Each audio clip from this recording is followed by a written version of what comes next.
آگے ہم بڑھیں گے نمبر 5 کی طرف۔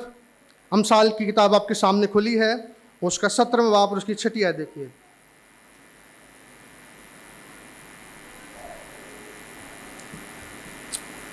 امثال 17واں باب اور اس کی 6 آیت، صفحہ نمبر 632 پر لکھا ہے، بیٹوں کے بیٹے بوڑھوں کے لیے تاج ہیں، اور بیٹوں کے فخر کا باعث ان کے باپ دادا ہیں۔ بیٹوں کے بیٹے بوڑھوں کے لیے تاج ہیں۔ جہاں بزرگ ہمارے لیے تاج کی حیثیت اور مقام رکھتے ہیں، وہاں پر ہمارے نوجوان بیٹے اور بیٹیاں بھی والدین کے لیے، بزرگوں کے لیے، دادے کے لیے، نانے کے لیے، دادی کے لیے، نانی کے لیے ایک تاج کی حیثیت رکھتے ہیں۔ سلیمان بادشاہ کہتا ہے بیٹوں کے بیٹے بوڑھوں کے لیے تاج ہیں۔ کاش ہمارے بزرگ ہم پر فخر کر سکیں۔ آج آپ دیکھیں، یہ بھی ایک المیہ ہے، افسوس کے ساتھ میں کہنا چاہتا ہوں ہم سب کے لیے، یہ بھی ایک المیہ ہے کہ آج کا جو نوجوان ہے، آج کا جو بیٹا اور بیٹی ہے، وہ اس بات کو اس طور سے نہیں سمجھتا ہے کس قدر والدین کے لیے بچے خوشی اور فخر کا باعث ہو سکتے ہیں، اور دوسری طرف وہ کس قدر ان کے لیے رنج اور کڑنے کا باعث ہو سکتے ہیں۔ پیدائش کی کتاب اس کے 34ویں باب کی 30ویں آیت میں، پیدائش 34ویں باب میں ایک واقعہ درج ہے، زبانی آپ کو بتا رہا ہوں۔ پیدائش 34ویں باب میں ایک واقعہ درج ہے، اور وہ واقعہ یعقوب کی زندگی سے وابستہ ہے۔ آپ کو یاد ہوگا کہ خداوند نے اس کو 11 بیٹے دیے تھے اور ایک بیٹی دی تھی جس کا نام دینا تھا۔ ابھی وہ بیت ایل میں داخل نہیں ہوا تھا، تو جس مقام پر وہ تھا، اس مقام پر جب انہوں نے خیمے لگائے تو لکھا ہے کہ دینا اس گاؤں کی، اس شہر کی لڑکیوں کو اور شہر کو دیکھنے کے لیے اپنے گھر سے باہر نکلی، اور جو ہی اس نے وہ باؤنڈری جو اس کے باپ کی تھی، وہ گھرانہ، وہ باؤنڈری اس نے کراس کی، تو وہ دشمن کا شکار ہو گئی۔ اور جب وہ دشمن کا شکار ہو گئی تو پھر وہ اپنی عزت سے وہ ہاتھ دھو بیٹھی۔ اور بزرگ باپ کے لیے بھی اور بھائیوں کے لیے بھی یہ بات ناقابل قبول تھی، یہ بات شرمناک تھی۔ ایک ہی ایک ان کی بہن تھی، بھائی بڑے تیش میں آ گئے، بڑے غصے میں آ گئے، اور انہوں نے کہا کہ ہم، اور اس لڑکے کا نام سکم تھا، تو ہم سکم کو، اس کے باپ کو، سارے قبیلے کو ہم تیغ کر دیں گے، ہم اس کو ختم کر دیں گے، ہم اس کا مقابلہ کریں گے اور ہم اپنی بہن کا بدلہ لیں گے۔ اور وہ بھائی جمع ہو گئے اور انہوں نے رات کے اندھیرے میں جا کر اس قبیلے پر حملہ کر دیا، اور وہاں پر سے اپنی بہن کو بھی نکال کر لے آئے، اور ان کا سارے مال مویشی بھی چھین کر لے آئے، اور ان کو بھی انہوں نے قتل کیا۔ اور جب یہ سب کچھ ہوا تو 30ویں آیت میں یعقوب نے ایک جملہ کہا، اور وہ جملہ کیا کہا اس نے؟ یعقوب نے اپنے بیٹوں کو کہا کہ اس عمر میں تم نے مجھے کڑھایا، اور تم نے مجھے ان لوگوں کے درمیان نفرت انگیز بنایا۔ بعض اوقات ہمارے بیٹے اور بیٹیاں ایسے فیصلہ جات کرتے ہیں، ایسی راہیں اختیار کر لیتے ہیں، ایسے چناؤ کر لیتے ہیں جس کے سبب سے ہمارے بزرگ کڑتے بھی ہیں، پریشان بھی ہوتے ہیں، دکھی بھی ہوتے ہیں، اور ساتھ ساتھ وہ سمجھتے ہیں کہ اب ہم اس معاشرے میں کسی کو منہ دکھانے کے لائق۔ تم نے مجھے کڑھایا بھی اور مجھے ان لوگوں کے درمیان نفرت انگیز بنا دیا ہے، اب مجھے کون قبول کرے گا؟ میں کس کے سامنے جاؤں؟ کہاں اپنا منہ چھپاؤں؟ تم نے مجھے نفرت انگیز کر دیا ہے۔ تو بہنوں اور بھائیوں، بیٹوں اور بیٹیوں سے میں مخاطب ہوں، خاص طور پر بیٹے اور بیٹیاں جو ہیں وہ بوڑھوں کے لیے تاج ہیں۔ تو اگر ہم کوئی ایسا کام کرتے ہیں جس کے نتیجے میں یہ تاج جو ہے، یہ صحرا وہ گر جاتا ہے، اس کی ساری رونق حشمت ختم ہو جاتی ہے، تو ہم ان کے لیے نفرت کا باعث ہیں، ہم ان کے لیے دکھ کا باعث ہیں، ہم ان کے لیے کڑنے اور پریشانی اور بیماری کا باعث ہیں۔ اس لیے بیٹے اور بیٹیوں کو آج صبح یاد دہانی اور نصیحت کرنا چاہتا ہوں کہ جب تک ہمارے بزرگ حیات ہیں ہم نے ان کی عزت کرنی ہے، اور ہم نے کوئی ایسا کام اپنی زندگی میں نہیں کرنا ہے جس سے ہمیں کلیسیا کو، معاشرے کو اور بالخصوص خاندان کو